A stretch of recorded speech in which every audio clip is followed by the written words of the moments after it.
Today I'm hanging out with my friend Andrew. We've been friends for a while, car people, doing car things, and we talk about cars. But Andrew specifically works at a car dealership doing... I'm a finance manager. He's a finance manager. And then I mentioned a while back about making this video talking about leasing versus buy, kind of going through all the aspects of leasing and purchasing cars, and he knows a hell of a lot more than I am ever going to ever know, which is why I kind of stole him from his house to come talk about cars. So, leasing a car. Let's go through just the overall like summary of what is the purpose of leasing. How does leasing actually work? So let's just say I go to a dealership and I want to get a car. So this specific vehicle is a lease. And what I did, there was like a term. So this is a 2-year, 10,000 miles per year, a lease, and there's a lease price associated with that per month. I put a certain amount of money down. Yep. So okay, so like what are the terms? I know there's like residual. Like let's start with what determines the price of a lease. So the three biggest things, you do have the residual value. Okay. So what the vehicle is going to be worth at the end of the lease. Okay. With however long the term is. So if it's 24 months, 27 months with some domestics, 36, 39, and you can actually go out to 48-month leases. Oh, dang. It's a long time. So it's that. You also have miles. So 10, 12, and you can do high mileage, 10, 12, 15. And then you can do high mileage leases. You can do 20, 25,000. Some banks will allow you to go a little bit more. Okay. So it's those two things. And then you also do technically have a rate for leasing. Okay. Typically, it's very, very low. Like some of the leases, I work at a Chrysler store. Some of the rates are like 0.00012. Okay. So that's like negligible. Yeah. So they're very, very small. Okay. So then you can put money down to reduce the monthly payment, obviously, correct? That's all putting money down does for Okay. leases. Yeah. So your upfront costs for leases, out of pocket, or whatever. just your standard stuff is tax, title, license, doc fee. Okay. Those are always like the hidden costs the dealership have. Okay. Any additional money down is honestly just buying down the payment. Okay. So at the end of the lease term, however long it is, it'll be the same amount of dollars at the end of the day. Okay. It's just lesser payment. If you will. So then we get to the question of, how do you know if you should buy a car or lease a car?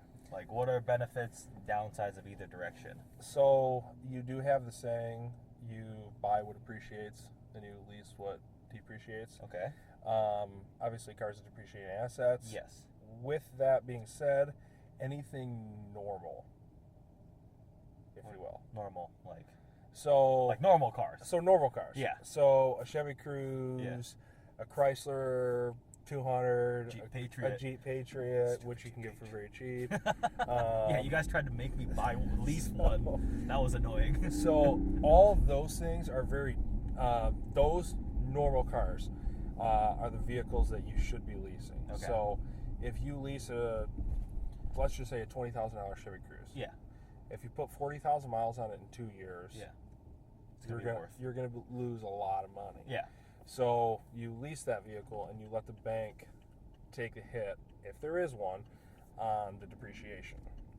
But you're paying for that depreciation. So you're paying for the depreciation, but if there is still a larger deficit in the depreciation, like when you trade the vehicle in, then you're not paying for it. Okay. Oh, so yeah, for example, this car, my residual after 2 years and 20,000 miles is, I believe, 96,000. I am of the belief that this car won't be worth 96,000. It'll be worth less than that. So in that case, the bank, I don't lose that money anymore. Correct. Okay. Correct. So, and that's a big issue. Again, this is not the norm, if you will. Okay. But like my experience on a Chevy Volt. Mm-hmm. So brand new, the vehicle, let's just say, is $40,000. Okay. It was $39,999. You could lease it for very, very cheap. Okay. And with that, now you can go online and buy a used one, 3 or 4 year old Chevy Volt with 15,000 miles on it. Yeah. For $15,000. Okay. So if you were to buy that car, yeah, you'd be very, very upset at yourself. Yeah, because you lost a lot of it. You lost so much money in depreciation. Okay. So then what about, so like my family has never leased a car because my dad purchases a vehicle, he likes knowing it's brand new, and he drives it for many, many years and kind of like amortizes the cost out over each month. Because he puts a lot of miles on the car and just drives it for a long time and keeps this one single vehicle for a long time. And that place, he did some math and he explained it to me once where then it became like financially smarter. Correct. So for those people who like to keep their car forever, is that you have to keep that vehicle for that true 8 to 10 to 12 years. Because if you trade out of your car, I keep my car forever. Every 5 years. It's costing you a lot of money. Because you're losing the depreciation each time and you're starting over again and again. Correct. So from that perspective, it actually is a little more advantage to lease a car. Correct. Okay. Because, again, you're putting the depreciation aspect on the bank. And why put it on your shoulders? Interesting. Again, we're talking only about purchasing a brand new, or obtaining a brand new vehicle. Correct. So like certified pre-owned, lightly used, none of that is relevant. Like, for example, I got my Audi certified pre-owned used. Oh, radar. I'll just turn it off. Okay. Where were we?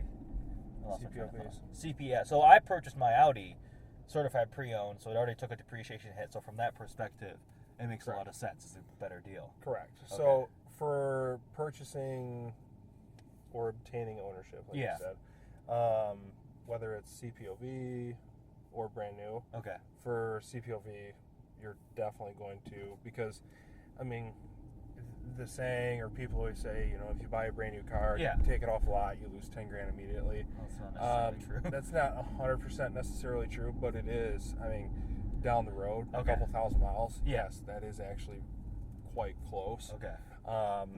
And that's why leasing or buying a CPOV car is probably the better. Can you lease a used vehicle? You can. How the heck does that work? So there are specific banks who do pre-owned vehicle leasing. And it is just set up like brand new vehicle. So they just have a residual value. They just have a residual value, estimated miles, and so on and so forth. So when you lease a car, is it good to put a lot of money down or bad to put a lot of money down? At the end of the day, G-Wagon, at the end of the day, it doesn't matter. It doesn't matter? No.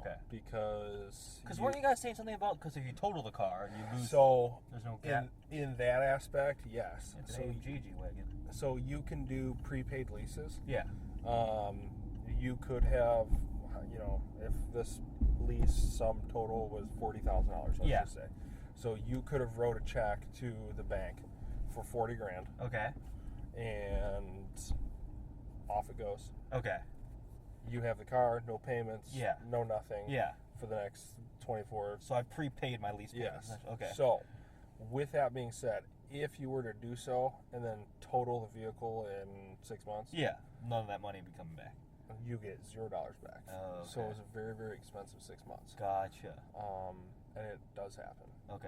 So, I mean, we've had people write checks for, you know, 3, 4, 12 grand. And they total the car 2, 3, 6 months later, and that wouldn't be fun. It's an expense. That'd be bad. It's a very expensive 6 months. So from that perspective, you want to minimize the risk a little bit. Correct, and that's why some people always do 0 down, nothing out of pocket leases. So at the end of the day, in summary, pretty much, if you're deciding between buying or leasing, unless you're going to keep the car a very, very long time, it's best to lease. You buy what appreciates, and you lease what depreciates. Absolutely. It's just to be okay with. You're always going to have a payment when you're leasing a car. Your repair costs are low. That's true, because you always have warranty and like a lot of stuff. This car, maintenance was included. So oil changes and things going wrong, I just take it to dealership, they take care of it. So, and with cars like this, obviously are going to be very expensive to fix for repairs. I'm sure oil changes are not cheap. So, but all right. So that pretty much summarizes it.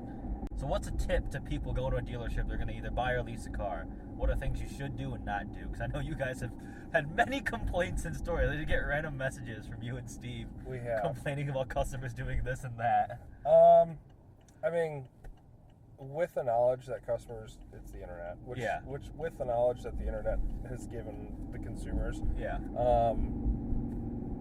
dealers are just trying to sell cars. Yeah. That's all they're trying to do. Okay.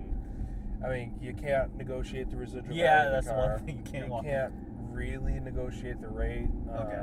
I guess that's for dealer stuff, but Yeah. you really can't negotiate the rate.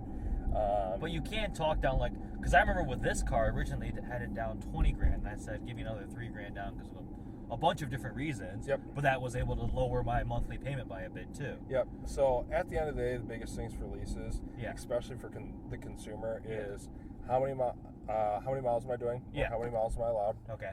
How much down? And what's my payment? Yeah.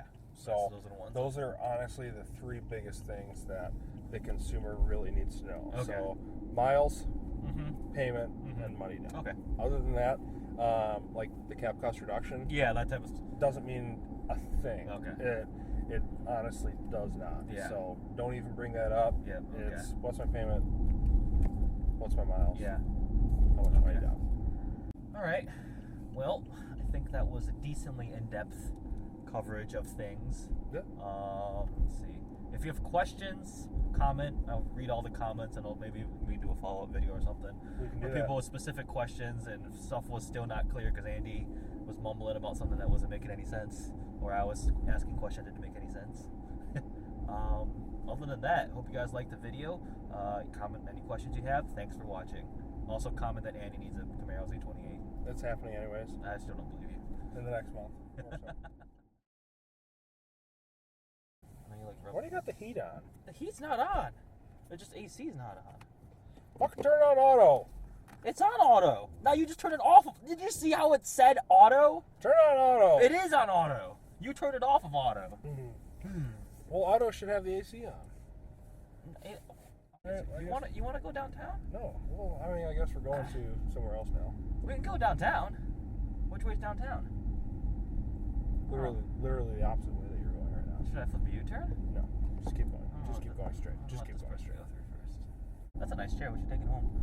Where are we gonna put it? On the roof. Yeah, farthest traffic on.